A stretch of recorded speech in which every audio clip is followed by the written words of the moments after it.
네, 안녕하세요. 머플의 안순남 대표입니다. 네, 저희는 머피라고 하는 이제 오버리프의 대체 서비스를 이제 만들고 있고요. 올해 7월 서비스 출시 이후에 현재는 한 68개국, 아마 계속 유저가 추가돼 가지고 지금 한 70개국에 넘어가는 정도로 유저들이 빠르게 저희 서비스를 사용을 하고 있습니다. 그런데 이제 국내보다는 사실 현재는 해외 유저가 더 많아진 상황이고요. 이제 국내 이제 가장 큰 인공지능 커뮤니티인 모두의 연구소에서 이제 페이퍼샵이라든지 아이펠과 같은 굉장히 좋은 교육 프로그램들을 많이 제공해 드리는 걸 알고 저희가 이제 먼저 컨택을 해서 저희 서비스를 이제 모두의 연구소 이제 페이퍼샵이나 아이펠 쪽 이제 논문 작업을 하시는 분들한테 이제 우선적으로 좀 지원해 드리겠다라고 이제 고런 이제 컨택이 돼서 이제 지금 세미나가 진행이 되었습니다. 네. 그래서 늦은 밤에 좀 많이 참석해 주셔서 감사드리고 우선 네 바로 그 세미나를 시작을 하고요. 크게 두 개 파트로 나눠져 있습니다. 들어가기 전에는 이제 저에 대해서 저희 회사에 대해서 간단하게 소개를 하고 바로 이제 저희 서비스에 대해서 좀 말씀을 드리고 싶습니다. 아마 여기 계신 분들이 기본적으로 오버리프를 사용을 하시는 분들이 많은 걸로 알고 있어서 가장 기본적인 레이텍에 관련된 얘기는 오늘 세미나에서 진행하지 않겠습니다. 추후에 만약에 레이텍에 관련해서 뭐 제로 투 원과 같은 좀 베이직한 내용들도 만약에 필요하다라고 하면은 네, 그건 모든 측하고 이제 상의해서 이제 그런 프로그램 필요하면 별도로 이제 마련하도록 하겠습니다. 네, 그리고 2부에서는 이제 톱티어 컨퍼런스의 논문을 어떻게 하면은 조금 더 이제 합격률을 조금이나마 이제 끌어올릴 수 있는 실전 팁 같은 걸 좀 말씀을 드리겠습니다. 네, 그렇게 2부로 나눠져 있고요. 그럼 바로 진행하도록 하겠습니다. 제가 화면 공유를 하면서 진행을 하겠습니다. 어, 조금 왔다 갔다 화면 발표자를 왔다 갔다 할 수는 있어서 조금 네, 양해 부탁드립니다.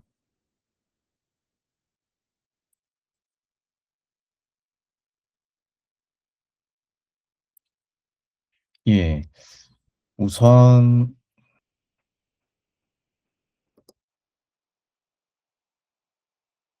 화면 잘 보이시지요? 요거는 숨기겠습니다. 아이고야. 죄송합니다. 네, 아, 저희 머피 서비스 이제 QR 코드인데요. 이거는 뭐 여러분들 구글에다 머피라고 쳐도 이제 나오니까 그냥 넘어가도록 하겠습니다. 저희 회사에 대해서 이제 한 장 슬라이드로 좀 소개를 드리겠습니다. 이제 3년 전에 이제 회사를 설립을 했고요. 현재는 이제 정자역 분당구에 이제 킨스타워에 입주해서 지금 일을 하고 있고요. 저 포함해서 총 8명의 직원이 있습니다. 그중에서 이제 저 포함 개발자가 6명이고 디자이너 한 분, 한 분은 이제 아, 운영 관련된 혹은 뭐 이것저것 과제 관련된 업무를 하고 계시는 분입니다. 네, 저희 시드 투자는 이제 네이버의 자회사인 네이버 Z에서 받았고요. 어, 머피 서비스는 2024년도부터 개발을 시작을 했고 25년 7월 달에 이제 정식 출시를 했습니다. 저희 회사의 비전은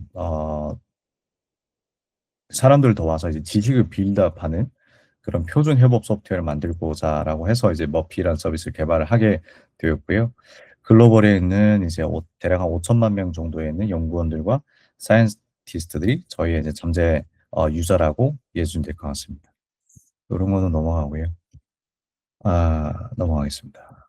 넘어가고 이제 여기서부터 말씀드릴게요. 저는 이제 그 포항공대에서 AI를 전공을 했었고 운 좋게 그 글로벌 인공지능 경진대회에서 자이너 처리 분야에서는 EMNLP라고 하는 이제 컨퍼런스에서 SLM 챌린지에서 우승을 했었고 컴퓨터 비전 분야에서는 이제 ECCB라고 하는 학교에서 주최한 댄스포츠 챌린지에서 이제 2등을 했었습니다. 그리고 유립스나 트리플 a 포함해서 뭐 ECCB, 뭐 시그래프, EMNLP 등등 이런 AI 분야의 이제 다양한 그 세부 카테고리 분야의 이제 컨퍼런스 논문을 대략 한 15편 정도 발표한 경험이 있습니다. 네, 여기까지 일단은 간략하게 소개를 했고요. 넘어가서 이제 바로 저희 서비스에 대해서 좀 말씀을 드리겠습니다. 네, 구글에 이제 머피라고 치면은 이제 저희 서비스가 나오고요. 현재는 이제 들어오시면은 영문 홈페이지로만 구성이 되어 있어요. 근데 아마 왜 영문 홈페이지만 있지 왜 한글 홈페이지 없어요 하고 라고 이제 질문하시는 분들도 계실 것 같아서 저희가 이제 처음에는 한글 홈페이지가 메인이었고요. 영문은 이제 서브 형태로 이제 되었었는데 그러다 보니까 영문 홈페이지가 잘 드러나 있지 않았습니다. 근데 최근에 저희가 이제 확인을 우연하게 했었는데 이게 이제 스택 익스체인지에서 누군가가 이제 오버리프의 어떤 대체 서비스가 있냐라고 질문을 던졌을 때 어떤 좀 헤비 유저가 이제 여러 가지 굉장히 다양한 이제 대체 소프트웨어를 테스트해 보고 이제 저희 머피 서비스를 이제 첫 번째로 추천했습니다. 그래서 그게 뭐 Best for Structured Team-Based Writing이라고 되어 있고 왜 머피를 추천했냐에 대해서는 이제 1번, 2번, 3번, 4번. 첫 번째는 이제 여러 명의 유저들이 동시에 협업 편집을 했을 때 충돌이 없이 아주 스무스하게 잘 되더라, 편집이. 1번. 2번은 이제 템플릿이 굉장히 다양하고 다큐멘트 포함해서 이제 가이드 영상도 굉장히 잘 되어 있다. 2번. 3번 같은 경우에는 이제 그룹 프로젝트에 아주 적합한 이제 UI가 이미 갖춰져 있고요. 4번 같은 경우에는 이제 오버리프에서 제공하고 있는 기능들, AI, 컬러버레이션, 트랙 체인지, 히스토리, 커멘트 등등 기능들을 전부 다 현재는 지금 무료로 제공하고 있습니다만 일단은 제공하고 있더라. 이것 때문에 이제 저희는 이제 Best for Structured Team-Based Writing이라고 이제 추천을 했어요. 그래서 이 포스트가 이제 뷰가 수천 뷰가 되었는데 그 다음부터 해서 제가 이제 11월 달부터 갑자기 이제 해외 유저들이 신규 회원 가입 중에 이제 해외 유저 가입이 훨씬 많은 거예요. 거의 아마 8대2 정도로 되는 수준으로. 그래서 처음에 갸우뚱했습니다. 해외 유저들을 어떻게 알고 우리 서비스를 사용하고 있지라 했었는데 저렇게 이제 그 텍스 익스체인지라든지 아니면 레딧이라든지 이런 커뮤니티에서 저희 서비스를 사용을 해보고 이제 추천을 하는 좀 유저들 좀 생겨나기 시작했어요. 그래서 저거를 이제 확인한 순간 바로 이제 홈페이지를 영문으로 이제 바꿨습니다. 그래서 근데 뭐 사실 홈페이지가 영문이라 해도 뭐 그게 어려운 영어가 아니라서요. 그럼 홈페이지에서 저희가 이제 뭘 제공하고 있냐부터 말씀을 드리자면, 우선 들어왔을 때 그냥 이거 버튼 클릭하면은 이제 쉽게 그냥 지메일로 이제 회원 가입을 하실 수가 있고요. 현재는 모든 기능이 지금 무료로 사용하고 있는데, 1월부터 이제 유료화가 적용이 됩니다. 하지만 유료화가 적용이 된다라고 해서 저희 제품을 사용할 때 반드시 결제해서 사용해야 되는 건 아닙니다. 오블리프와 동일하게 무료로 사용할 수 있는 버전이 있고, 어, 특정 일부 기능들, 대부분 이제 AI 기능들은 이제 유료 버전에서만 사용을 할 수가 있습니다. 먼저 이제 템플릿을 살펴보면은요, 이제 템플릿 클릭을 하시면, 여기에서 이제 저희가 뭐 아무래도 이제 특히 AI 분야 쪽에서 논문을 굉장히 많이 쓰고 계셔서 저희가 또 AI를 전공했었기 때문에 이제 AI 분야에 좀 친숙하다 보니까 우선 AI 분야의 각종 이제 그 글로벌 톱티어 컨퍼런스 템플릿을 저희가 여기다 다 모아놨고요. 그래서 보시게 되면은 이제 ACL 같은 경우에는 1월 달 제출 마감인 거 알고 있습니다. 그래서 이걸 보고 실제로 이제 ACL하고 이스카이, ICIP 이런 데서 이제 실제 그 오피셜하게 제공하는 템플릿을 저희가 다운받아서 저희 쪽에 이제 템플릿 갤러리에 올려놨고요. 여기서 사용을 할 때는 그냥 쭉 보다가 예를 들면은 뭐가 있을까요? ICML? 네, ICML이다. 그러면 ICML 그냥 use template Murphy라고 클릭을 하면은요. 네, 바로 이제 머피 안에서 바로 오픈이 됩니다. 이거는 제가 이제 회원 가입을 했고 로그인 한 상태이기 때문에 바로 이제 오픈돼서 여기서부터 바로 라이팅을 시작하실 수가 있습니다. 일단은 끄고 네, 이런 식으로 되어 있고 그래서 뭐 지금은 이게 순서가 서브미션 하는 데드라인 순서대로 됐습니다. ACR이 가장 가까이 했고요. 그다음에 이스카이, ICIP, 뭐 시그래프 등등등등 이렇게 가다가 ICML과 이제 KDD 이렇게 됐고요.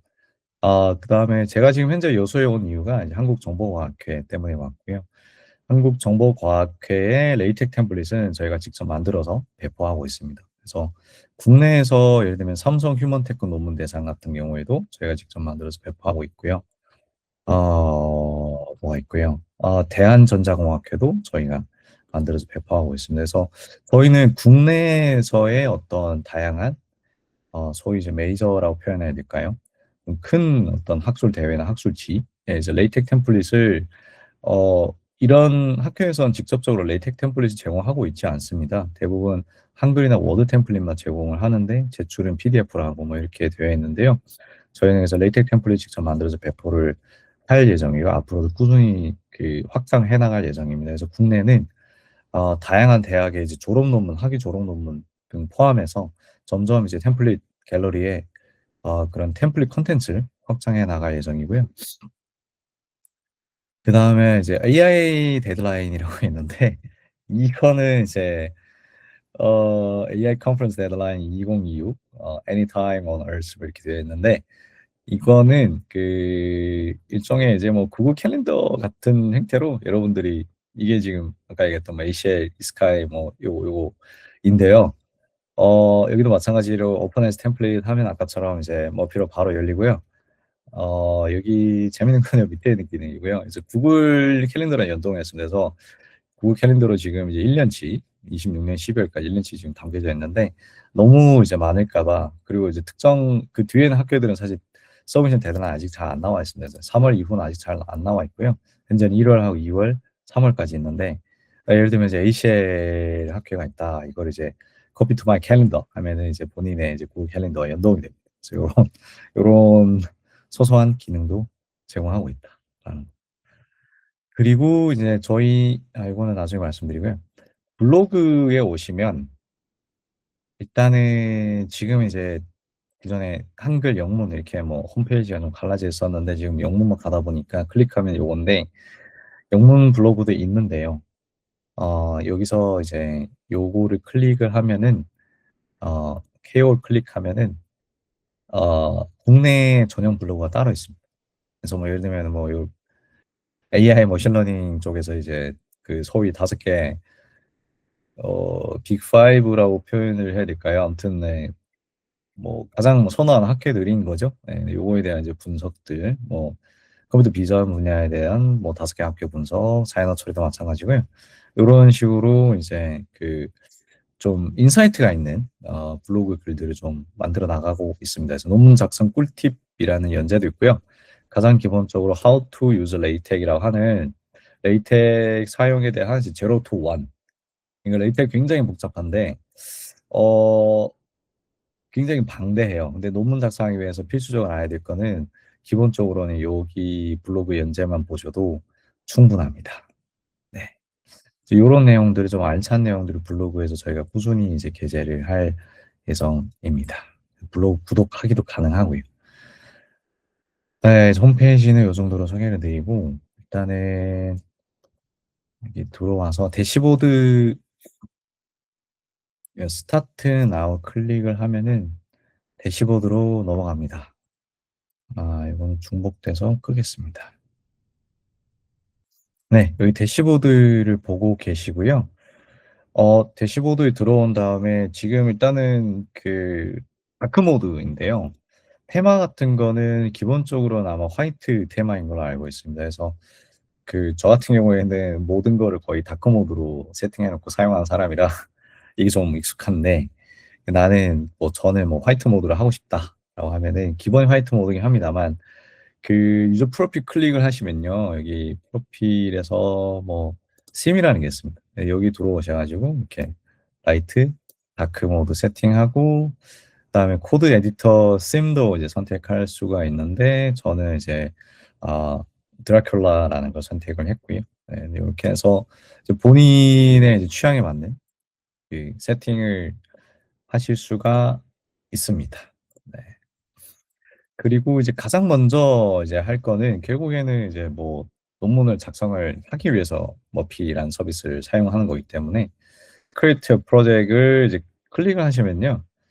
이거는 사실은 블랭크 프로젝트라는 건 일종의 뭐 코딩할 때 헬로 월드 같은 느낌입니다. 그 컴파일은 되는 빈 껍데기 이제 프로젝트인 거죠. 이제 그냥 한 페이지짜리 나오는 거. 예. 근데 그것보다는 아무래도 이제 기존에 오블리프에서 작업을 하던 프로젝트나 아니면 로컬에서 작업하던 프로젝트나 혹은 뭐 ICML, KDD 같은 템플릿 같은 걸 다운로드 받으시면은 그냥 업로드 프로젝트에서 이제 드래그 앤 드롭을 하면은 이제 올라가고요. 혹은 이제 익스플로어 템플릿이라는 공간이 있습니다. 이제 클릭을 하면은요. 뭐 검색도 됩니다만 네. 여기서 이제 아까 그 홈페이지에 있는 템플릿에 있는 거랑 이제 1대 1로 매핑되어 있어서 여기서 이제 템플릿 공간에 이제 저희가 계속 템플릿을 레이트 템플릿을 확장해 나갈 예정입니다. 그래서 여기서 바로 이제 클릭해서 사용을 하실 수도 있고요. 여기서 이렇게 시작을 템플릿 갤러리에서 시작하실 수도 있습니다. 네, 그렇고요. 그리고 태그 같은 거를 저희가 제공을 하고 있는데요. 예를 들면 뭐 아이클리어, 뉴립스, 뭐 ECCB 학회별로 태그를 만들 수도 있고요. 뭐 ICML이 여기에 있네요. 그러면은 뭐 네, ICML add 태그 해가지고 이름을 그냥 ICML로 하겠습니다. 네, ICML 하면은 ICML 태그가 만들어졌고요. 이제 컬러가 좀 그레이라서 좀 뭔가 마음에 안 든다라고 하면은 이제 일단은 네, 뭐 다른 색으로 하나 만들어 보겠습니다. 네, 이렇게 하면은 이제 ICML 태그가 만들어지고요. 네, 그래서 다양한 이제 태그를 만드셔서 자유롭게 좀 약간 일종의 폴더 형태로 좀 관리를 좀 하실 수도 있고요. 현재 저 같은 경우에는 100개가 넘는 프로젝트이기 때문에 폴더 형태로 좀 관리를 하면은 아무래도 좀 더 수월할 겁니다. 그래서 ICML 클릭하면 ICML만 나오는 이런 형태가 될 것 같습니다. 네. 그리고 여기에서 좀 말씀드릴 거는 헬프 클릭하시면 여러 가지가 있는데요. 일단은 머피에 대한 사용법에 대한 저희가 가이드를 이제 제공을 하고 있어요. 그래서 클릭을 해 보시면은요. 전부 다 인터랙티브한 이제 데모 동영상으로 구성이 되어 있어요. 그래서 사실은 이제 어떻게 사용하는지에 대한 기능에 대한 하나하나 제가 뭐 설명을 엄청나게 디테일하게까지 하긴 할 필요는 저는 없다라고 생각을 하고 있어서 요런 그 사용법은 저희가 데모 영상으로 다 만들어 놨으니까 여기에서 그냥 필요할 때 뭐 사용법이 좀 익숙하지가 않으면 그때그때 그냥 이거를 클릭을 하셔 가지고 쭉 찾아보다가 이제 고거를 이제 어떻게 사용하는지를 이제 확인을 하면 될 것 같습니다. 이제 크게 어려운 건 아니라서요. 네. 대시보드로 돌아갔고요. 예. 요런 상황이고요. 그래서 대시보드는 이제 요 정도로 설명을 드려도 충분할 것 같습니다. 그럼 본격적으로 이제 서비스에 대해서 이제 진입을 해서 좀 설명을 드리겠습니다. 뭐 하나하나 다 설명을 드리진 않을 거고요. 뭐 기본적으로 이제 오버리프 대비해서 그래서 어떤 부분이 차이가 있다 정도에 조금 더 집중해서 설명을 드려보겠습니다. 일단은 이제 프로젝트를 이제 오픈해서 들어왔을 때 뭐 키보드에서의 어떤 그 말 그대로 단축키가 뭐가 있냐라는 건 여기 보실 수도 있고요. 그리고 저희가 이제 포뮬러 터보라고 하는 단축키를 이제 별도로 만들었습니다. 이거 이제 오픈 소스라 표현해야 될까요? 누군가 이제 만들어 놓은 조합이 있는데 그거를 저희가 가져와서 이제 머피 시스템에 적용을 한 거라고 이해해 주시면 될 것 같습니다. 이거는 그러니까 수식을 타이핑을 할 때 여러분들 이제 레이텍스 수식 타이핑할 때 예를 들면은 뭐 굉장히 단순한 A 나누기 B라는 수식을 레이텍에 입력하려고 하면은 frac 괄호 A 괄호 B 뭐 이렇게 타이핑해야 되는데 이거 대신에 포뮬러 터보 그 단축키를 사용을 하면 그냥 A 나누기 B 하시면 됩니다. 네, 그런 식으로 적용된다라고 하는 좀 수식을 많이 쓰시는 분들한테는 굉장히 이제 좀 편리한 단축키들을 다 모아놨다라고 이해해 주면 될 것 같고요. 여기 보시게 되면은 뭐 그리스 문자 같은 경우에 예. 뭐 백슬래시 알파, 백슬래시 베타 뭐 이렇게 타이핑해야 되는데 그 대신에 그냥 골뱅이 A, 골뱅이 B 이렇게 타이핑하면 되거든요. 요런 단축키에 대한 이제 설명 문서가 여기에 있고요. 그리고 설정에 가시면 기본적으로 레이텍은 저희가 텍스라이브 버전을 이제 쭉 여러 가지를 제공하고 있고 컴파일러도 3개 정도 PDF, 엑셀 레이텍은 이제 확장 언어 패키지 레이텍, 로아 레이텍 그리고 3가지를 제공을 하고 있는데요. ICML, KDD 해외 컨퍼런스 같은 경우는 기본적으로 그냥 PDF 레이텍 디폴트 세팅되어 있는 컴파일러를 사용을 하시면 됩니다. 근데 여기서 이제 메인 텍스트 파일이라고 하는 거는 일종의 이제 그 코딩할 때 메인 펑션 같은 거거든요. 컴파일러가 이제 돌아가면서 컴파일할 때 그 진입 시점을 이제 가리키는 이제 텍스트 파일이다라고 이해를 해주시면 될 것 같고요.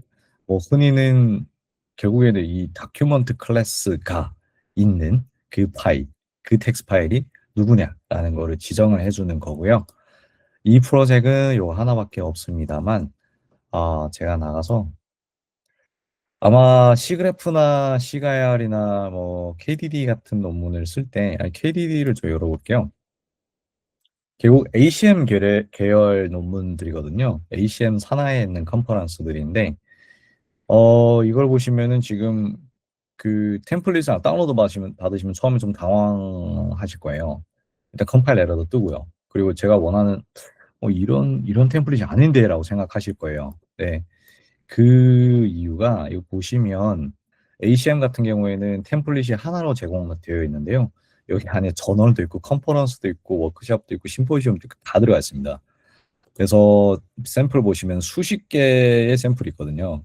그래서 아마 이걸 어떻게 쓰지라고 당황해 하실 수 있는데, 설정에 가셔서, 예를 들면 저는 이제 KDD, 리서치 트랙의 페이퍼를 쓰고 있다라고 하면은, 메인 텍스를 이제 그거에 맞게끔 지정해 주셔야 됩니다. 지금 수십 개의 메인 텍스가 포함되어 있는 ACM 전체 샘플 파일이기 때문에, KDD 같은 경우에는 이제 시그 컨퍼런스 점 텍스 요거를 이제 메인으로 지정을 하시면 이제 컴파일을 하면 여기서 보시면요. 쭉 보시면은 그 메인 텍스트가 어디가 지정되어 있는지는 확인하실 수가 있는데 예, 예, 지금 샘플 시그 컴보 점 텍스트로 이제 메인이 지정이 되어 있고요. 요거를 이제 이 해당 어 템플릿 이거를 이제 메인으로 지정하고 사용을 하셔야만 이제 KDD, C그래프의 이제 컨퍼런스 서브미션용 템플릿을 제대로 사용을 하는 겁니다. 네. 요거는 이제 하나의 프로젝트 안에 메인 텍스가 소위 이제 여러 개가 들어가 있을 경우에 메인 텍스 지정은 반드시 설정해서 원하는 텍스, 텍스 파일로 지정을 해주셔야 된다라고 하는 거를 설명을 드렸고요. 이거는 뭐 저희 서비스뿐만 아니라 어떤 서비스 사용하도 아마 마찬가지일 겁니다. 그래서 다시 돌아가서 네, 파일을 하고 네, 가장 지금 느끼시는지 모르겠는데 저희가 오버리프 랩에서 가장 큰 차이점 첫 번째는 일단은 레이텍 컴파일이 굉장히 빠릅니다. 네, 렌더링한 시간이 굉장히 짧고요. 이 논문은 지금 보시는 논문은 사실은 무려 26페이지에 달하는 굉장히 롱 페이퍼입니다. 굉장히 헤비한 페이퍼거든요. 이거를 아마 오버립해서 컴파일하게 되면은 저희보다 최소 2배 이상의 시간이 걸립니다. 타임아웃이 걸릴 수도 있고요. 만약 이미지가 굉장히 많다면. 근데 저희는 현재는 일단 타임아웃이 없고 컴파일 시간이 이제 굉장히 빠릅니다. 그리고 서비스 자체가 이제 굉장히 린하게 개발했기 때문에 모든 기능들이 굉장히 컴팩트하고 레깅이 없어요. 굉장히 빨라요, 모든 것들이. 네, 그게 차이점이고요. 두 번째 가장 큰 차이점은 뭐 협업에 관련된 건 좀 말씀을 드리겠습니다. 아무래도 이제 협업해서 논문을 많이 작성을 할 것 같고요. 팀 단위로 이제 페이퍼 샵이나 뭐 IPL도 마찬가지일 것 같아서 여기 보시게 되면은 여기는 이제 프로젝트를 논문을 쉐어링 할 수 있다라고 하는 것이고요. 이거는 뭐 너무 뻔한 기능일 거고 그리고 이제 커멘트 달고 이제 트랙 체인지 사용하고 이런 것들은 오버리필 다 제공하고 있습니다. 오버리필은 근데 트랙 체인지 같은 기능을 이제 유료 기능으로 되어 있는데 저희는 트랙 체인지를 무료 버전에서도 트랙 체인지를 사용할 수 있게끔 지원해 드릴 예정입니다. 네, 예를 들면은 요 센텐스를 드래그 한 다음에 이제 문장에 대해서 코멘트를 다는 것인데요. 이거는 need to double check sure 라고 하면은 이제 여기에다가 88번째 라인에 이런 이제 코멘트가 달렸고요. 뭐 같이 작업하시는 분들이 코멘트를 보고 뭐 감사합니다. 뭐 이런 거 할 수도 있고요. 혹은 이제 이 코멘트가 해결됐다라고 한다면은 이제 체크를 누르면은 이제 해결됐다. 이제 사라지게 됩니다. 여기 이제 센터바에 이제 들어가 있고요. 트랙 체인지 기능 같은 경우에는 예를 들면은 아무래도 논문 쓰다 보면은 각각 파트별로 나눠서 쓸 수도 있고요. 그래서 제가 뭐 어떤 어 예를 들면은 인트로덕션에서 이제 첫 번째 부분에 대해서 조금 "이렇게 수정하는 거는 어떨까요?"라고 하는 제안을 줄 수가 있거든요. 그래서 보시게 되면은 트랙 체인지를 켜고 작성하게 되면은 이게 뭐 어 test for track change 기능이라고 할게요. 요렇게 하면은 이게 실제 이제 텍스트 자체에 반영이 된다라기보다는 일단 가안으로 일단 넣는 거고, 이거를 이제 같이 협업하신 분들이 보고 누군가가 이제 인트로덕션 이 부분을 담당했을 거 아니에요. 근데 교수님이 됐건 이제 같이 작업하신 분들이 "이 내용을 이렇게 수정하는 거 어때요?"라고 제안을 주는 겁니다. 그래서 만약에 이거를 제가 그 담당하신 분이 보고 수락한다, accept라고 한다면은 그 내용이 여기에 반영이 됩니다. 컴파일 해 보시면은 그 내용이 반영이 돼서 이제 컴파일이 될 겁니다. 네. 이제 test for track change가 반영이 되어 있네요. 네. 이런 식으로 해서 track change 기능을 켜고 작성할 때는 바로 반영이 된다라기보다는 이제 승인이 필요한 내용으로 계속 기록이 남게 됩니다. 보시게 되면은 계속 기록이 남게 되고요. whatever 하고 할 수도 있고 뭐 이런 내용들. 근데 이게 아마 제가 엔터를 많이 쳐서 그런데 show more를 하게 되면은 나옵니다. 그래서 리젝할 수도 있습니다. 리젝하면은 이제 반영이 안 됩니다. 네. 이렇게 해서 이제 트랙 체인지를 사용을 하실 수가 있고요. 근데 트랙 체인지 지금 켜고 있으니까 계속 트랙 체인지가 작동한 형태로 가는 거거든요. 그래서 이 트랙 체인지는 그러면 나는 트랙 체인지 모드가 아니고 그냥 편집 모드로 가고 싶어라고 한다면 반드시 이 트랙 체인지 모드를 다시 한번 클릭하면은 턴 오프가 됩니다. 이렇게 돼야만 이제 편집 모드로 다시 돌아갈 수가 있습니다. 그래서 이렇게 해서 이제 센터바에서는 커멘트랑 이제 트랙 체인지에 대한 이제 그 카드들이 쭉 리스트돼서 확인하실 수가 있고요. 네. 이렇게 작업을 하실 수가 있고, 그다음에 히스토리에 대해서 좀 말씀을 드리겠습니다.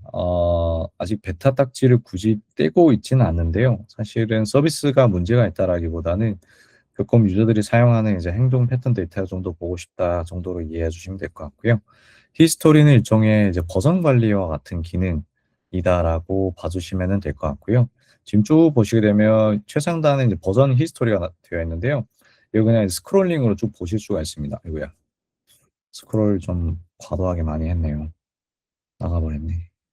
어, 죄송합니다. 이게 지금 네, 이렇게 하고 이제 스크롤을 가야 되는데 고토 에디터가 클릭된 네.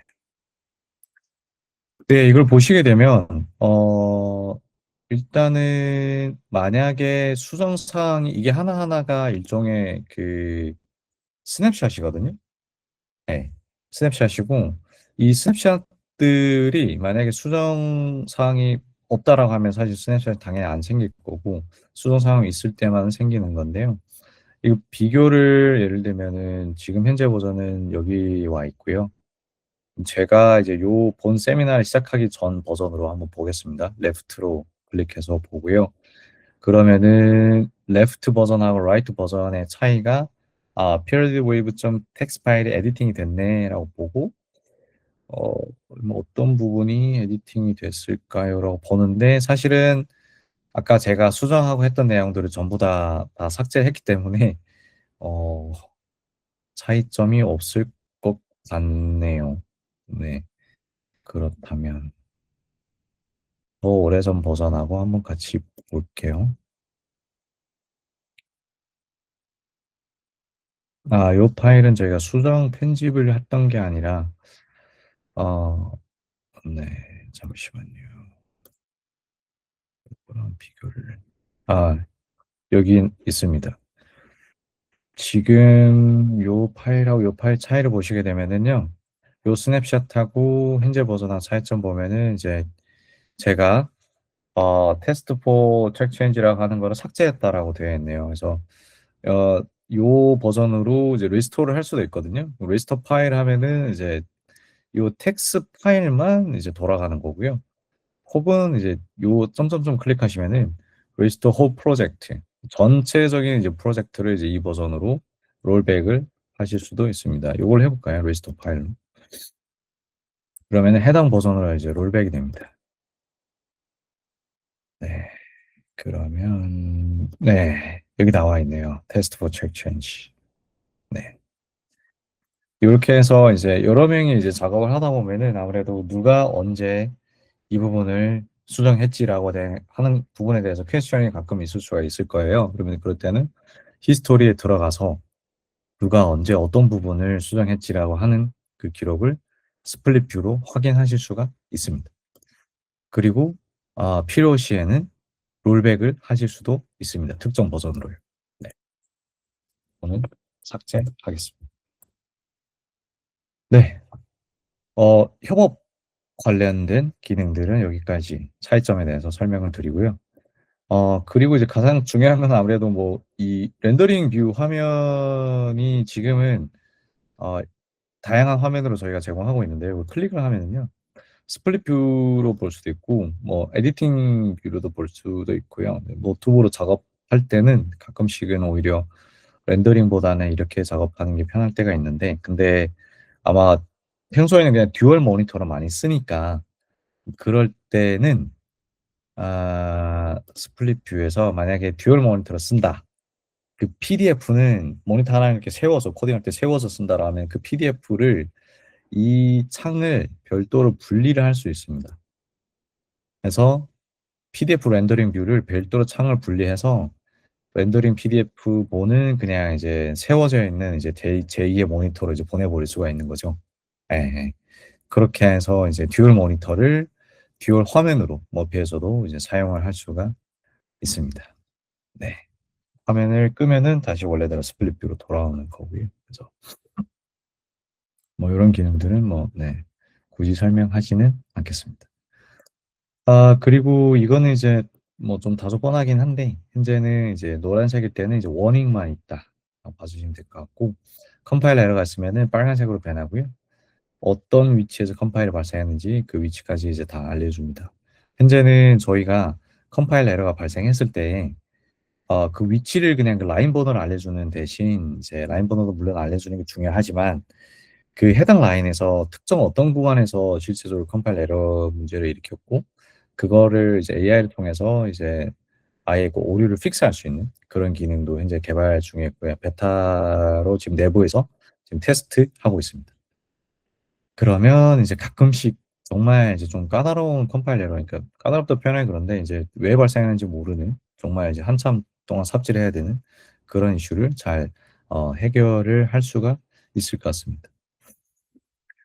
네. 까지 설명을 드렸고요. 그리고 저희의 이제 오버리프하고 차별화된 포인트는 AI 기능인데요. AI 챗이 내장되었습니다. 네, 하지만 이제 대부분 논문 쓸 때 아마 GPT나 이제 제미나이 같은 경우, 제미나이 이제 별도로 듀얼 모니터를 해서 세팅해서 파이프라인을 사용을 하고 있고, 저 또한 이제 그렇게 많이 쓰고 있습니다. 그래서 저희의 이제 AI 챗 같은 경우에는 뭐 저 같은 경우에는 사실은 레이텍에 좀 포커스해서 좀 사용을 하는 걸 권장을 드리고 있고요. 뭐 예를 들면 그냥 가볍게 뭐라고 할까요?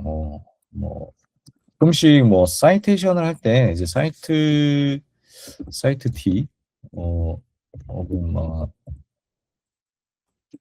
사이트 P 차이점 뭐 설명 뭐 이런 식으로 레이텍 커맨드에 대한 이제 설명이나 이런 거를 이제 그 AI 챗한테 물어보면은 이제 바로바로 이제 옆에 있으니까 확인하고 요런 차이점이 있구나라는 거를 확인하시고 뭐 어떤 걸 사용하는 거를 빨리빨리 할 수도 있을 것 같고요. 기본적으로 뭐 3 바이 3 뭐 테이블 레이텍 코드 작성 뭐 이런 것도 하면은 기본적인 레이텍 코드 작성해 주고요. 요거는 저희가 LLM API를 콜을 하고 있기 때문에 지금은 이제 GPT 이제 5.2 버전을 API를 통해서 콜을 해서 제공하고 있기 때문에 뭐 GPT 5.2 버전을 사용하는 거랑 사실은 동일한 어, 것입니다.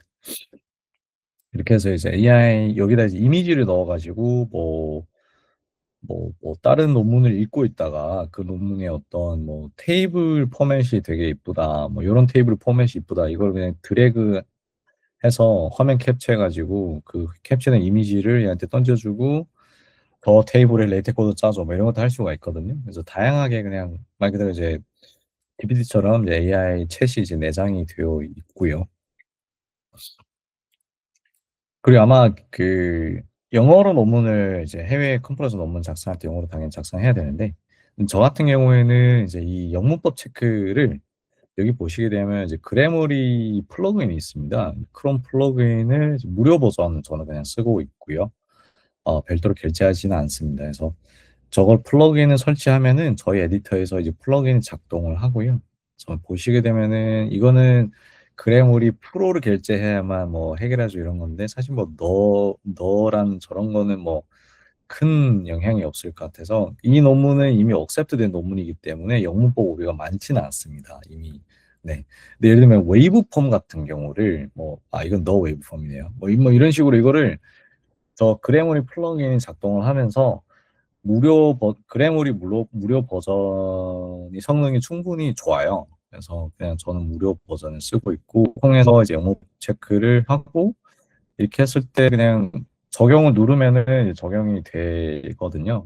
여기도 마찬가지인 것 같고요. 네, 이런 식으로 해서 빨간색으로 줄 그어진 부분에 대한 문법만 좀 해결을 하고, 네, 그렇게 하는 편입니다. 물론 저희 뭐 피서비스에 이제 드래그를 예를 들면 한 다음에 여기서 AI 커맨드가 있어서 클릭을 하면 뭐 그러니까 어찌 보면은 한글로 논문을 먼저 작성을 하고 그거를 이제 트랜슬레이션 해달라 요청할 수도 있고요.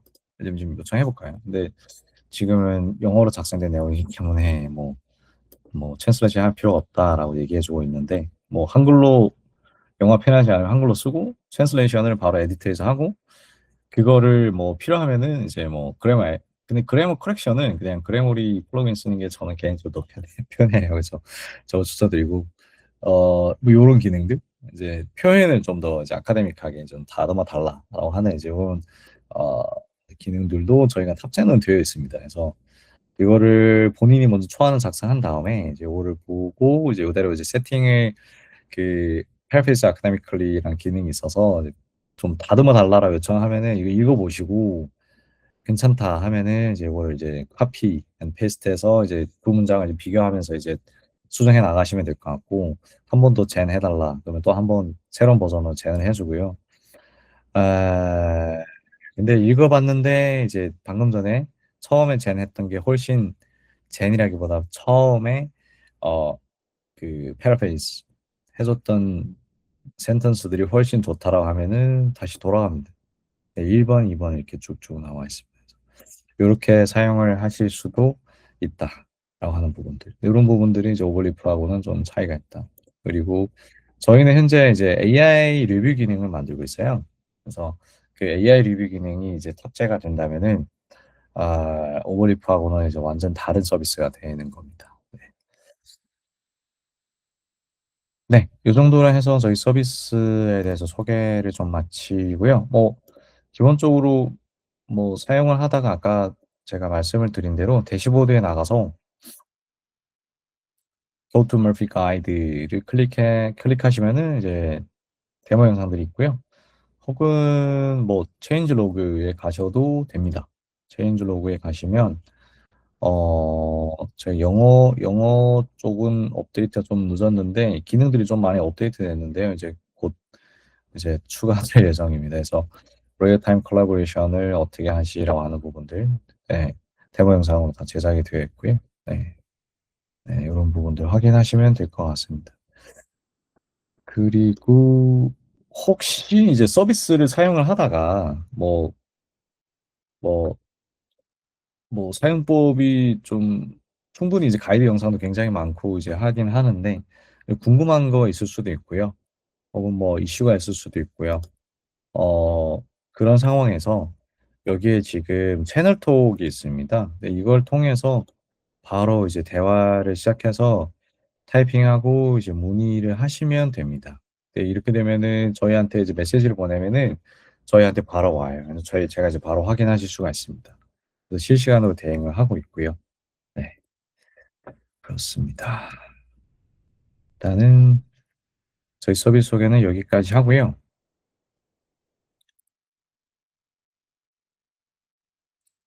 어, 네. 그러면 이제 2부로 이제 바로 넘어가겠습니다. 네, 2부는 이제 AI를 활용해서 좋은 논문 작성하는 방법인데요.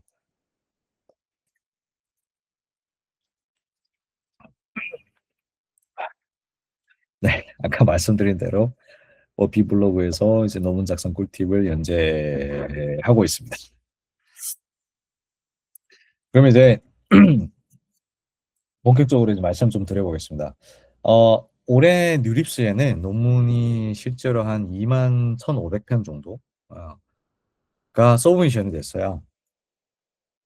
그래서 이게 어마어마한 논문 숫자거든요. 2만 편 이상 서브미션 됐다. 그리고 트리플 AI 같은 경우에는 거의 한 3만 편 정도가 서브미션 된 걸로 알고 있습니다.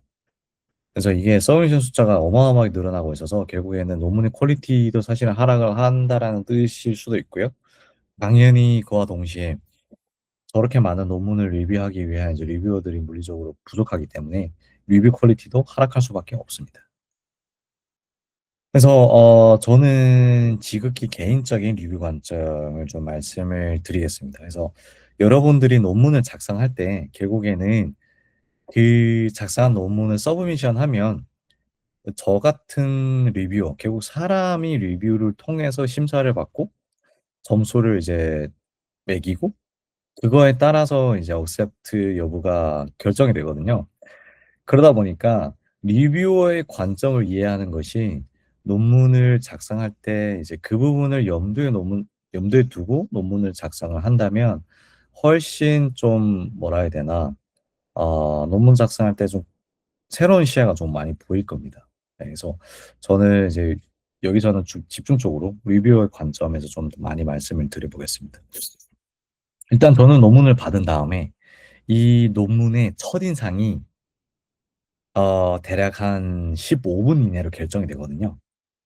그 첫인상 결정되는 것이 여기 위에 있는 요 첫 번째 블록이 끝나면 첫인상이 결정이 됩니다. 그러니까 저는 논문을 리뷰할 때 딱 받으면 먼저 제목을 읽고요. 그 다음에 가장 메인 그림, 첫 번째 그림일 필요는 없어요. 그 논문에서 얘기하고 싶은 알고리즘 혹은 시스템 다이어그램이 됐건 어떤 프로포징을 하는 어떤 핵심적인 아이디어에 대한 하나의 어떤 프레임워크 그림, 그걸 메인 그림이라고 얘기하고 있고 그걸 보고 실험 부분에 가서 테이블에서 실험 결과를 확인을 하고요. 마지막으로 애브스트랙트를 읽습니다. 요렇게 하면은 첫인상이 결정됩니다. 근데 그 첫인상이 최종 심사 결과랑 크게 다르지가 않아요. 그러니까 첫인상 때 굉장히 뭔가 되게 클리어하고 되게 뭔가 구조화가 잘 되어 있고 명쾌하다라고 하는 그런 첫인상을 받았던 논문은 그 내용을 다 세세하게 보고 최종 심사 결과를 내렸을 때랑 뒤집히는 경우가 거의 없어요. 그래서 그만큼 첫인상이 너무 중요하고 리뷰어도 사람인지라 사람은 시각적인 동물이잖아요. 그렇기 때문에 저런 부분들이 굉장히 중요하다. 왜? 모든 리뷰어들이 첫인상을 결정을 하기 때문에. 네. 그리고 나서 이제 본격적으로 이제 이 논문은 문제정의, 기존 방법의 어떤 문제점을 이제 해결을 하려고 했는지에 대한 문제정의가 굉장히 간단 명료한지를 보고요. 그 다음에 이제 그 문제를 해결함에 있어서 어떤 방법론을 제시를 했을 거 아닙니까? 새로운 알고리즘, 새로운 아이디어 같은 거. 그걸 어떻게 해결했는지에 대해서 이제 좀 확인을 하고요. 마지막으로 이제 실험 부분에서 최대한 그 어떤 제시하는 새로운 아이디어가 다양한 실험 환경, 다양한 데이터셋, 다양한 환경, 뭐 이런 걸 다 감안해서 실험에 충분히 다양하게 구성이 되어 있는지를 좀 확인을 하고요. 또 하나는 이제 실험을 할 때 실험 결과가 최신 논문들과의 비교가 이제 충분히 되어 있는지 또 확인을 합니다. 네. 그래서 근데 이제 이 새로운 아이디어라고 되어 있잖아요. 기존에 어떤 문제점을 확인을 했는데, 그럼 그 새로운 아이디어를 본인이 제안을 하고, 그거를 이제 코딩해서 실험하고, 실험 결과가 좋으면 너무 쓸 수가 있는 거잖아요. 그럼 이제 이 새로운 아이디어를 어떻게 하면은 만들어낼 수 있을까에 대해서 저도 이 부분은 사실은 엔지니어링 관점으로 접근할 수가 있다라고 생각을 하거든요.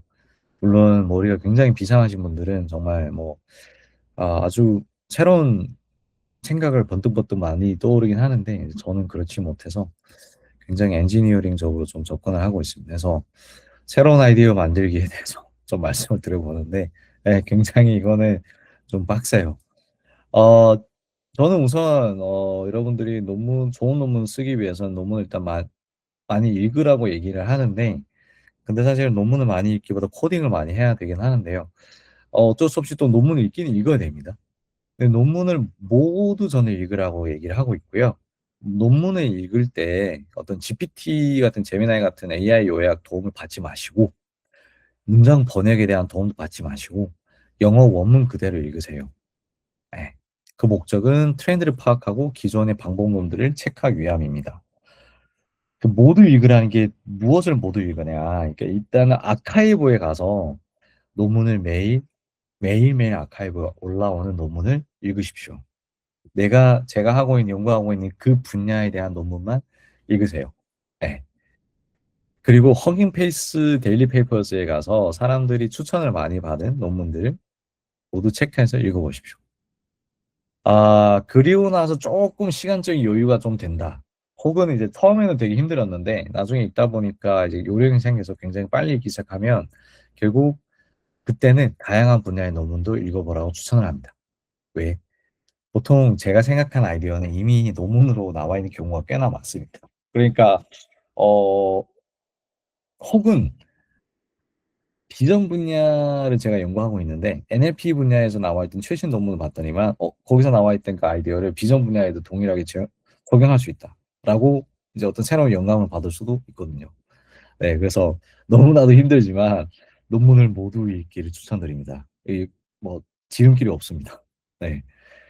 그리고 뭐 연구를 매 순간 좀 고민을 하기 뭐 이런 건 당연히 하겠지만 논문 쓸 때는 논문 쓰기 전에는 아이디어를 생각할 때는 어, 여기서 이제 뭐 이런 문제점 파악하고 개선 방향 고민하고 이런 좀 다소 뻔한 얘기긴 한데 한 가지 좀 말씀을 드릴 거는 실험 준비를 할 때 플랜 A 혹은 뭐 플랜 A, B가 없이 그냥 사실 플랜 유일한 플랜이죠 항상.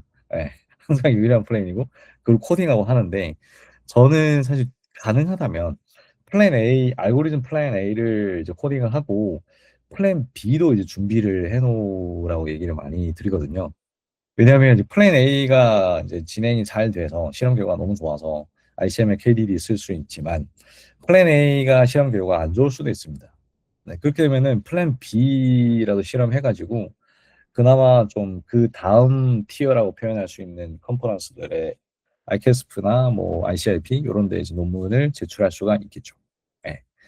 그래서 플랜 A, 플랜 B 형태로 좀 준비를 해서 실험을 해라라고 말씀을 드리고요. 그리고 실험을 자동화하는 것이 굉장히 중요합니다. 네.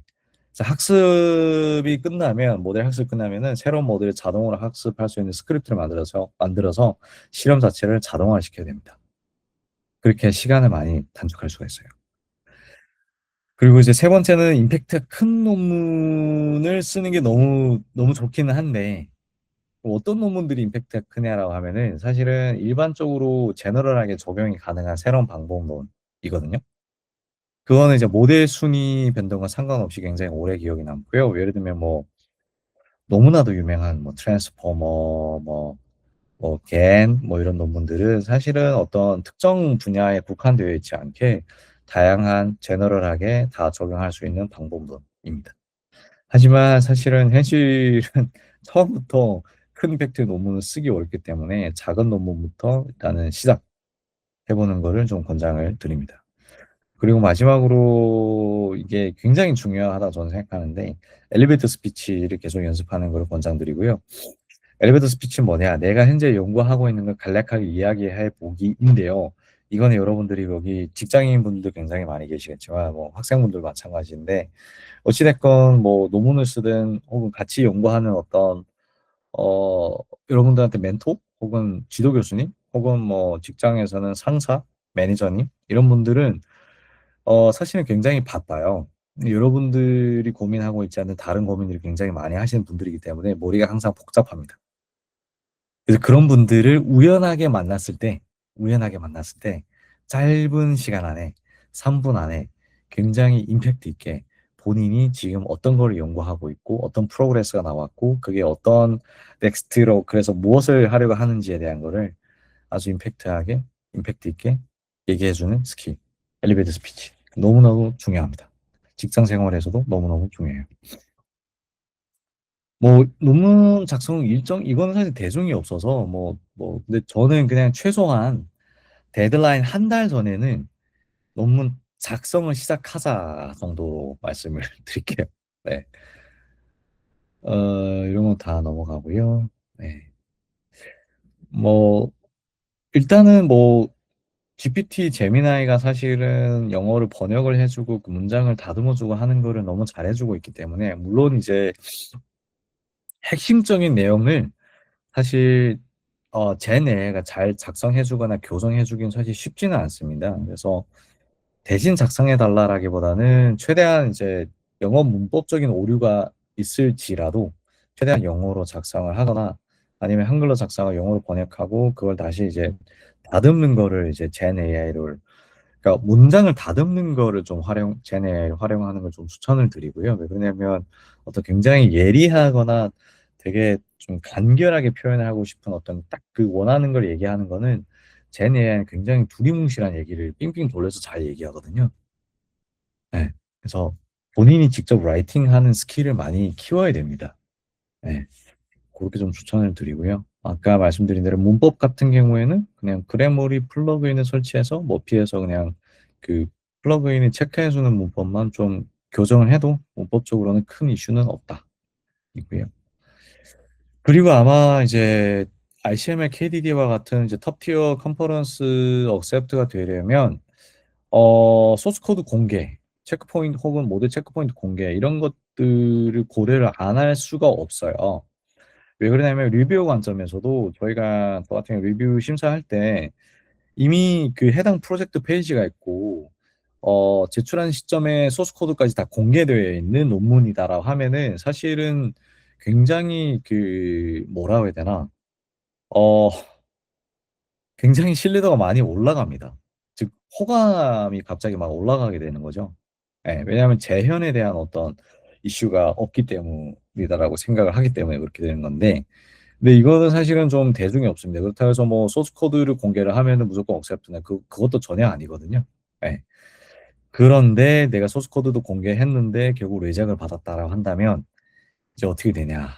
좀 애매한 부분이 있어서 이거는 공개 시점은 각자의 판단에 좀 맡기겠습니다. 하지만 나는 정말 자신 있다. 어떤 실험 결과에 대해서 굉장히 좋은 실험 결과가 나왔고 그렇기 때문에 이 논문에 대해 굉장히 자신감이 있다. 그러면은 자신 있게 소스 코드를 공개를 하면 억셉턴스 레이시 많이 올라갑니다. 네. 그리고 이제 뭐 아이클리어나 뭐 ICML이나 이제 톱티어 머신러닝 AI 쪽 그 컨퍼런스 같은 경우에는 이제 리뷰탈이 이제 오픈 리뷰를 많이 하기 시작을 했고요. 꼭 오픈 리뷰가 아니더라도 이제 논문을 뭐 이제 심사받을 때 이제 리뷰탈이라고 하는 이제 기간이 좀 많이 도입이 지금 많이 됐었죠. 그래서 리뷰탈 기간에 이제 결국 리뷰어랑 이제 핑퐁하고 이런 거 해야 되는데 이걸 할지 어떻게 할지에 대한 실전 팁에 대해서 좀 말씀드리겠습니다. 그래서 우선 가장 중요한 거는 글로벌 레스폰스를 작성하는 게 너무 중요합니다. 그러니까 저의 논문을 5명의 이제 리뷰어가 평가를 줬다라고 가정해 볼게요. 그러면은 첫 번째 패러그래프에서 저는 이 5명의 리뷰어가 각각 저의 논문에 대해서 강점이다라고 칭찬해 줬던 부분을 싹 다 모아 가지고 첫 번째에다가 정리를 해 줬습니다. 예. 그럼 이렇게 되면은 이 5명의 리뷰어가 딱 봤을 때 다른 리뷰어가 이 논문에 대해서 이런 강점이 있다라고 칭찬을 해 줬네. 그리고 한참 뒤에 제가 리뷰인데 다시 보잖아요. 그러면은 '아 내가 당신의 논문에 이런 강점이 있다.'라고 칭찬을 했었지. 그리고 보니까 동료 심사위원들도 또 새로운 관점에서 어떤 이런 부분이 강점이다라고 칭찬을 해 줬네. 그러니까 모든 리뷰어가 다른 리뷰어가 이 논문을 칭찬한 부분에 대해서 이제 보게 되는 거죠. 그러면 이제 사람인지라 이게 이제 제가 칭찬했던 부분 제가 다시 그거를 깔 수가 없거든요. 예. 그래서 이 부분이 생각보다 굉장히 중요합니다. 예. 왜냐하면 리뷰어도 이 사실 리뷰어도 시간이 별로 없어서 다른 리뷰어가 어떤 리뷰 코멘트 적는지 잘 안 보거든요. 예. 근데 이렇게 한번 정리해 주면 너무 좋잖아요. 그리고 이제 개발 리스폰스는 당연히 달아야 되고 이제 고맙다라고 말은 다들 하실 것 같고 가끔씩 근데 부당한 요구를 하는 리뷰어도 있습니다. 뭐 추가 실험해라, 뭐 이상한 실험 이제 12PR에 서브미션 했는데 이제 이건 뭐 왜 이제 랭귀지 쪽 데이터셋에 대한 실험이 없냐 뭐 이런 좀 이상한 요구를 하는 데도 있기는 한데요. 뭐 부당한 요구도 들어주는 척은 하실 필요가 있습니다. 예. 들어줄 수는 없겠지만. 그리고 이제 대놓고 점수를 올려달라고 하십시오. 예. 근데 이제 이 모든 거를 다 해도 가끔 의미 없을 때가 있긴 한데, 근데 일단은 해보시고, 아니면 말고 뭐 그런 거잖아요. 예. 그래서 하면 안 되는 거는 리뷰어가 싸우면 안 됩니다. 그래서 리스폰스를 적을 때, 나도 모르게 공격적으로 말하는지에 대해서 좀 어감 체크 좀 하실 필요가 있습니다. 그리고 가끔 이제 부적절한 리뷰에 대해서는 A 코멘트를 이제 쓰시면 돼요. 네, 도움을 요청하실 수도 있습니다. 그리고 이제 현재 리뷰 시스템에서는 제가 봤을 때는 같은 리뷰어가 또 배정될 확률이 있어요. 이 논문 같은 경우에는 이스카이에 제출을 했다가 리젝을 받아서 뉴립스에 제출했다가 리젝 받아서 트리플에 최종 억셉트가 됐는데 이 과정에서 만약에 트리플 AI에서 또 배정됐던 이 리뷰어가 이스카이에서 리젝을 줬던 리뷰어를 생각을 해보면 만약에 이스카이에서 이제 리뷰 코멘트를 반영하지 않고 그대로 계속 수정이 없이 업데이트가 없이 계속 제출했다면은 아마 그 논문은 영원히 억셉트가 될 수는 힘들 거예요. 예, 왜냐하면 현재 리뷰 시스템에서 같은 리뷰가 또 배정될 수도 있거든요. 확률이 낮진 않아요. 예. 그래서 리젝 됐을 때 그 리뷰의 코멘트를 꼭 반영해서 넥스트 페이퍼에서 서브미션 도전하는 걸 추천드립니다. 뭐 저널은 뭐 여기는 해당이 안 되니까 넘어가겠습니다. 그래서 정리를 해보자면은 오늘부터 아카이브의 모든 논문을 읽어보자. 그러니까 저 모든 논문은 제가 그러니까 여러분들이 연구하고 있는 그 특정 분야의 논문을 얘기하는 거예요. 당연히 아카이브에 있는 모든 논문을 읽을 필요는 없죠. 예. 예를 들면 뭐 비전에서의 어떤 옵티컬 플로우, 뭐 트래킹, 뭐 휴먼 디텍션, 뭐 어떤 이런 특정 분야에서 해당되는 아카이브에 올라오는 이제 매일매일 올라오는 논문들은 모두 읽어봐라라고 말씀을 드리고요. 네, 그리고 이제 저 같은 경우에는, 뭐, 여기 계신 분들이 학생분들도 굉장히 많고, 이 취준생들도 많고, 뭐, 직장인 분들도 많다라고 하셔서, 그래서 연구가 됐건, 직장 취업이 됐건, 뭐, 창업, 저는 지금 스타트업을 창업을 했기 때문에 창업에 관련된 다양한 고민에 대해서 이제 커피챗이 가능합니다. 그래서 이게 제 링크드인이고요. 제 링크드인 QR이고요. 네, 링크드인으로 이제 DM을 주셔도 되고 제 메일 여기 나와 있는 메일로 이제 메일로 연락을 주셔도 됩니다. 사무실은 정자역 킨스타운 20층에 있습니다. 네, 이렇게 해서 제가 오늘 말씀드릴 거는 다 공유를 드린 것 같습니다.